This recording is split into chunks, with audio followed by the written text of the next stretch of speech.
Hello दोस्तों, नमस्कार सभी साथियों को। और युवा बोध एकेडमी में आप सभी का स्वागत है। और आज 79 इंडिपेंडेंस डे मनाया गया है, तो आप सभी को ढेर सारी शुभकामनाएं। तो आज का जो टॉपिक है दोस्तों, वो अकाउंटिंग प्रोसेस है।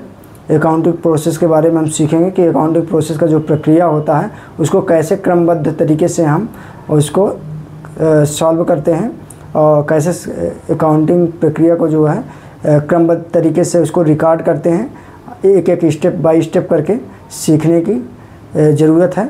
या जो क्वेश्चन पूछे जाते हैं टीजीटी, पीजीटी या अल्टी ग्रेड में, वो किस तरीके से क्वेश्चन इसमें पूछे जा सकते हैं इस टॉपिक से, तो वो हम चर्चा करने का कोशिश करेंगे।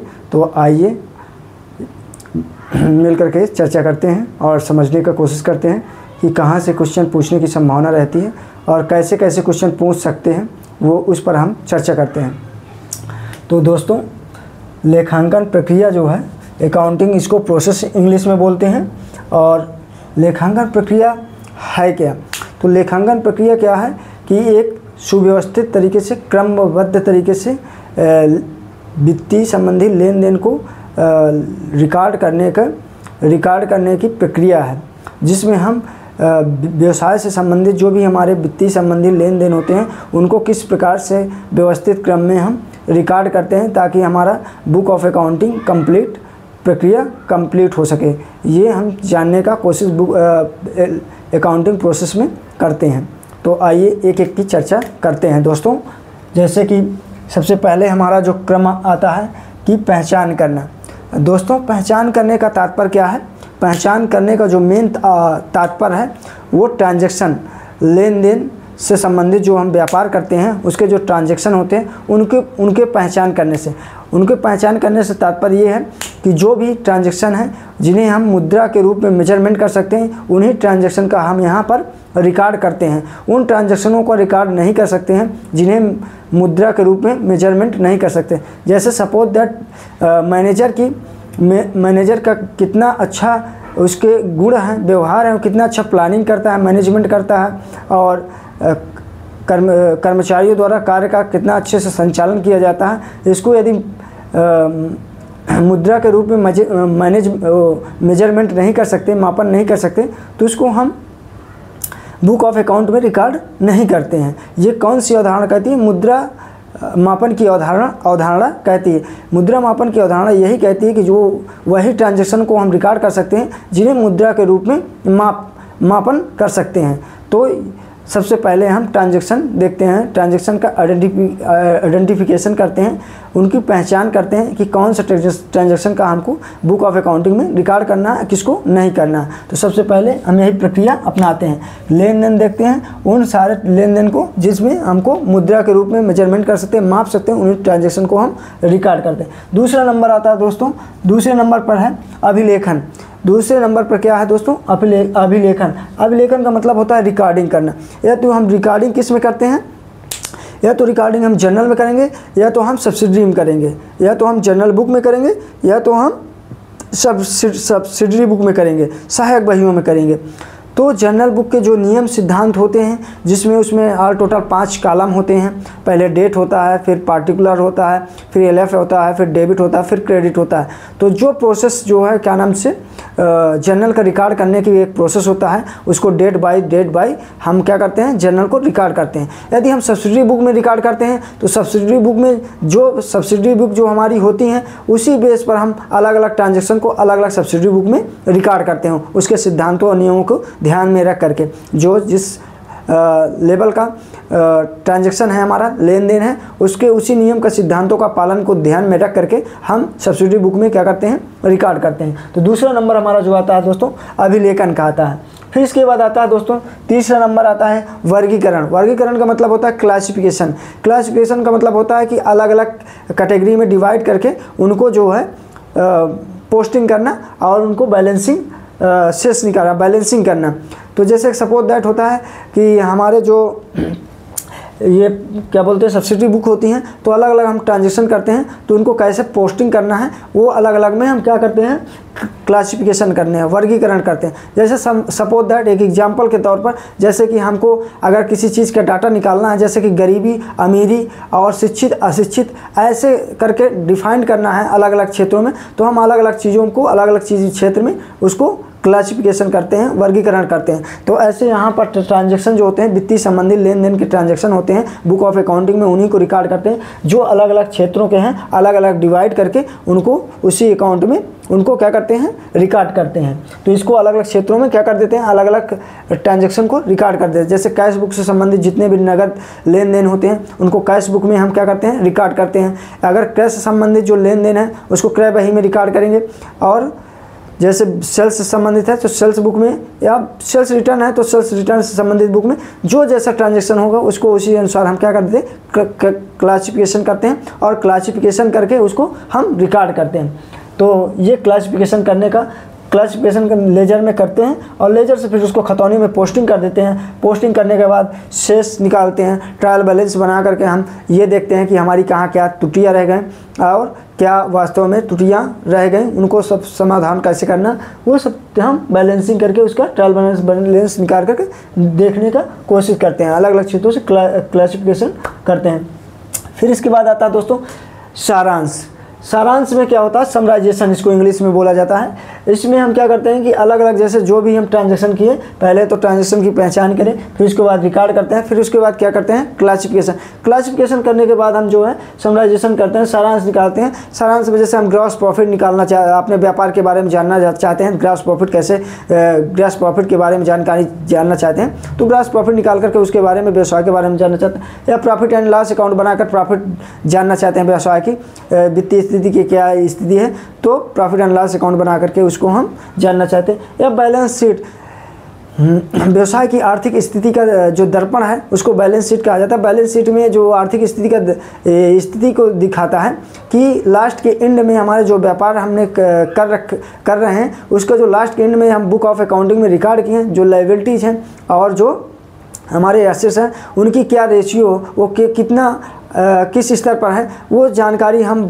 लायबिलिटीज और एसेट्स के बारे में जानने का कोशिश करते हैं। तो बैलेंस शीट के माध्यम से हम उसको जानते हैं। इसके बाद नेक्स्ट आता है दोस्तों विश्लेषण। विश्लेषण का मतलब होता है कि अलग अलग क्षेत्रों में किस तरीके से उसका विश्लेषण करके हम निष्कर्ष तक पहुंच सकें। तो अलग अलग क्षेत्रों से जैसे रेशियो एनालिसिस बना करके हम क्या करते हैं विश्लेषण करते हैं। रेशियो एनालिसिस बना करके जैसे हम रेशियो अनुपात, समानुपात, अनुपात के माध्यम से उसमें देखते हैं। फिर उसके बाद रेशियो एनालिसिस में परसेंटेज के माध्यम से देखते हैं। फिर उसके बाद प्रॉफिट एंड लॉस हुआ, कितना प्रॉफिट हुआ, लॉस हुआ, ये जानकारी के लिए कितना % हमारा लॉस हो रहा है, वो सब रेशियो एनालिसिस में हम जानकारी लेते हैं। या किसी को डिविडेंड देना, लाभांश बांटना है तो उसके बारे में भी हम जानते हैं। फिर इसके बाद नेक्स्ट आता है दोस्तों cash flow statement. Cash flow statement में हम व्यवसाय की वित्तीय स्थिति के बारे में जानकारी जानना चाहते हैं कि व्यवसाय में जो वित्तीय स्थिति बाहर से जो हमारे पास रिसीव हो रहा है वो कितनी फाइनेंशियल रूप से मनी है, और जो बाहर व्यापार में जा रहा है जहां हम इन्वेस्ट कर रहे हैं वो कितना है। तो ये हम कैश फ्लो बना करके, कैश फ्लो स्टेट बना करके जानकारी एनालिसिस करने का कोशिश करते हैं, विश्लेषण करने का कोशिश करते हैं। फिर इसके बाद आता है दोस्तों fund flow statement. Fund flow statement में हम अपने संपत्ति के बारे में, एसेट्स की अपने व्यवसाय की जो बैलेंस शीट है उसमें एसेट्स के बारे में, कितने हमारी एसेट्स अभी प्रेजेंट टाइम पे हैं, कितना हमें उनको डेप्रिसिएशन चार्ज करके उनको बाहर निष्कासित करना है, और कितना हमको परचेज किए, कितना हमारी डेप्रिसिएशन वर्तमान में, ये सारी जानकारी हम डेप्रिसिएशन संबंधित जितनी भी ट्रांजेक्शन फंड फ्लो स्टेटमेंट बना करके उसमें हम जानने का कोशिश करते हैं। फिर इसके बाद दोस्तों नेक्स्ट आता है कंक्लूजन। जैसे हम ये सारा प्रोसेस क्रम से, व्यवस्थित क्रम से, एक क्रमबद्ध तरीके से करते हैं। पहले हम पहचान करते हैं, फिर इसके बाद रिकॉर्ड करते हैं, रिकॉर्ड करने के बाद फिर हम वर्गीकरण करते हैं, वर्गीकरण करने के बाद फिर सारांश निकालते हैं। जैसे हमारा सारांश निकलता है उसमें हम एनालिसिस करते हैं, एनालिसिस निकालने के बाद फिर हम उसको कंक्लूजन में पहुंचते हैं, जहां हम फीडबैक की जानकारी लेने की कोशिश करते हैं। जैसे हमारा सपोज दैट व्यापार पार्टनरशिप का है, यह पार्टनरशिप में 4 लोग मेंबर मिलकर के पार्टनरशिप का व्यापार करते हैं, तो वो सभी जानना चाहते हैं कि लास्ट में जो हमारा कंक्लूजन निकल के आया है, कितना प्रॉफिट एंड लॉस हुआ, क्या उसकी स्थिति व्यापार की। तो ये हम कंक्लूजन उसमें आपस में एक दूसरे को शेयर करने का कोशिश करते हैं। और जैसे कि हमारा व्यापार कंपनी का है, बड़ा स्तर पर वार्षिक साधारण सभा में हम कंपनी से संबंधित जो भी हमारे डाटा हैं, जो हमने एनालिसिस किया, जो हमने अपने रिकॉर्ड किया, वो सारे फाइनेंशियल रूप से वित्तीय संबंधित जो भी रिकॉर्ड हैं, डाटा हैं, उसको हम अपने शेयर होल्डरों को जो है शेयर करने का कोशिश करते हैं, कंक्लूजन के माध्यम से फीडबैक देते हैं और एक दूसरे तक वो सारी चीज़ें कम्युनिकेशन के माध्यम से संप्रेषण तक भेजने का कार्य करते हैं। तो ये हमारा फाइनल निष्कर्ष होता है। तो दोस्तों ये सारी प्रक्रिया जो प्रोसेस होती है ये एक क्रम से चलती है। सबसे पहले हमारा जो क्रम होता है उसको पहचान ही करना होता है, ट्रांजैक्शन किस बेस पर है, कैसा ट्रांजैक्शन है जिसको हमें रिकॉर्ड करना है कि नहीं रिकॉर्ड करना है, फाइनेंशियल रूप से है कि नहीं है, तो व्यवसाय से संबंधित लेन देन है कैसा है, तो ये सारी पहचान हमको करना पड़ता है। फिर अभिलेखन का रिकॉर्ड करना, रिकॉर्ड करेंगे कहाँ करेंगे, या तो जर्नल में करेंगे, सब्सिडरी बुक में करेंगे। इसके बाद क्लासिफिकेशन करते हैं, अलग अलग जो भी डाटा हमने रिकॉर्ड किया है, जो सब्सिडरी बुक या जर्नल में किए हैं, उसको अलग अलग क्षेत्रों में क्या करना है, बुक्स ऑफ अकाउंट में रिकॉर्ड करके उसको क्लासिफिकेशन करना है। तो ये चीज़ें हम कर सकते हैं। तो ये चीज़ें जो है क्लासिफिकेशन के माध्यम, फिर समराइजेशन के माध्यम से हम अपने फाइनेंशियल स्टेटमेंट को बना करके उसको तैयार करने का कोशिश करते हैं। तो ये सारी प्रोसेस एक कंटिन्यू शुरू से चलती रहती है। तो ये प्रक्रिया होती है दोस्तों। अब इसमें ये सबसे बड़ा है कि ये चीज़ें तो हमको आता है, ये जानकारी है, पर इसमें हमको ये देखना है कि क्वेश्चन कैसे बनता है। तो दोस्तों मैं जो 2011 से लेकर के 2021 तक का टीजीटी का पेपर है या पीजीटी का है, उसमें जो एनालिसिस मैंने खुद किया है कि क्वेश्चन कैसे बनते हैं वो बताऊंगा। और 2018 का मैंने एलटी ग्रेड का प्रैक्टिस प्रीवियस ईयर का देखा, तो उसमें 2 क्वेश्चन इसमें देखने को मिला है। तो कैसे क्वेश्चन बनता है वो मैं आपको बताने का कोशिश कर रहा हूँ। जैसे कि ऐसे प्रोसेस दे देगा, इसमें से 3 या 4 चीज़ें दे देगा, जैसे पहचान, अभिलेखन, वर्गीकरण और सारांश दे देगा। उसमें आपको क्रम से व्यवस्थित क्रम से लगाने के लिए दे देगा कौन सा ऑप्शन सही है उसको लगाने का। फिर इसके बाद नेक्स्ट जो क्वेश्चन, दूसरा क्वेश्चन बनता है दोस्तों, वो इसमें दे देगा पहचान, अभिलेखन और वर्गीकरण और सारांश, इसमें मिक्स कर देगा किसी को। तो इसमें पूछेगा कि बुक कीपिंग का कौन सा पार्ट है, बुक कीपिंग का कौन सा पार्ट है, बुक कीपिंग का कौन सा कार्य है, तो उसमें आपको छांटना रहेगा। तो बुक कीपिंग में दोस्तों आपको बता दें 3 चीज़ें आती हैं। पहले आता है पहचान आता है, दूसरा अभिलेखन आता है, तीसरा वर्गीकरण। ये 3 पार्ट जो होते हैं, पहचान, अभिलेखन और वर्गीकरण, ये बुक कीपिंग के पार्ट होते हैं दोस्तों। ये बुक कीपिंग के प्राइमरी कार्य होते हैं, प्राइमरी फंक्शन होते हैं। तो ये 3 चीज़ आप ध्यान रखिएगा, पहचान, अभिलेखन, वर्गीकरण बुक कीपिंग के पार्ट होते हैं। अब बुक कीपिंग के जो कार्य होते हैं वो कैसा कार्य होता है दोस्तों, तो वो एक व्यवहारात्मक कार्य होता है, इसको भी ध्यान रखिएगा। नेक्स्ट क्वेश्चन ऐसा भी पूछ ले सकता है कि बुक कीपिंग के जो कार्य होता है वो कैसी प्रक्रिया होती है, तो व्यवहारात्मक प्रक्रिया होती है। इसमें एक सामान्य व्यक्ति जो नॉर्मल भाषा में लैंग्वेज में पकड़ रखता है, वो सामान्य सा अकाउंटिंग की बेसिक स्ट्रक्चर को फॉलो करके वो बुक ऑफ अकाउंटिंग में रिकॉर्ड कर सकता है। तो ये एक सामान्य कार्य बुक कीपिंग का होता है, प्राथमिक कार्य होता है। तो ये कार्य होता है उसका व्यवहारात्मक कार्य होता है दोस्तों। कैसा कार्य होता है, व्यवहारात्मक कार्य होता है। फिर इसके बाद नेक्स्ट जो क्वेश्चन बन सकता है दोस्तों, सारांश और विश्लेषण निष्कर्ष से, ये 3 चीज़ें दे सकता है, या उसमें से एक आपका बुक कीपिंग का भी मिला करके समरी में आप दे देगा और उसको छांटने के लिए कहेगा कि कौन सा लेखांकन का कार्य है, लेखांकन का प्राथमिक कार्य कौन सा है। तो ये चीज़ें क्या होती हैं, लेखांकन का प्राथमिक कार्य होता है। अब ये भी पूछ सकता है कि लेखांकन का प्राथमिक कार्य कैसा कार्य है, कैसी उसकी प्रक्रिया होती है। तो यह एक सैद्धांतिक प्रक्रिया होती है। सैद्धांतिक प्रक्रिया का मतलब होता है कि एक एक्सपर्ट पढ़ा लिखा आदमी जो कॉमर्स का नॉलेज हो और जो कॉमर्स के बाद फील्ड में जानकारी जानता हो, इसके अकाउंटिंग संबंधी रूल, नियम और सिद्धांत जो कंसेप्ट होते हैं उनको जानता हो, तो वही व्यक्ति ये अकाउंटिंग का कार्य कर सकता है। तो इसलिए यह एक सैद्धांतिक कार्य होता है। तो ये क्वेश्चन पूछ सकता है कि लेखांकन किस प्रकार का कार्य है, तो ये लेखांकन एक सैद्धांतिक कार्य है दोस्तों। तो ये सारी प्रक्रिया है, ऐसे क्वेश्चन पूछने की संभावना रहती है। अब फिर इसके बाद आता है दोस्तों कि लेखांकन की एक प्रक्रिया, तो लेखांकन को जो है बुक कीपिंग जो है व्यवहारात्मक कार्य होता है और लेखांकन एक सैद्धांतिक कार्य होता है। लेखांकन की प्रक्रिया को सबसे पहले हमने जैसे बताया कि व्यवहारों को पहचान करता है, कि व्यवहार का मतलब हमारे यहाँ है कि जो भी हम ट्रांजैक्शन करते हैं उसके ट्रांजैक्शन के बारे में हम उसको पहचान करने का कार्य करते हैं कि किस तरीके का ट्रांजैक्शन है हमारा, है किस तरीके का हमारा लेन देन है, उसके बारे में पहचान। अगर वित्तीय से संबंधित रिलेटेड ट्रांजैक्शन है जिसको हम मुद्रा के रूप में मेजरमेंट कर सकते हैं तो उसको हम रिकॉर्ड करेंगे। यदि मुद्रा के रूप में हम उसको मेजरमेंट नहीं कर सकते तो वो लीगली रूप से उसको हम रिकॉर्ड नहीं कर सकते, बुक ऑफ अकाउंट में उसको शो नहीं करेंगे, अपना उसको नहीं दिखाएंगे।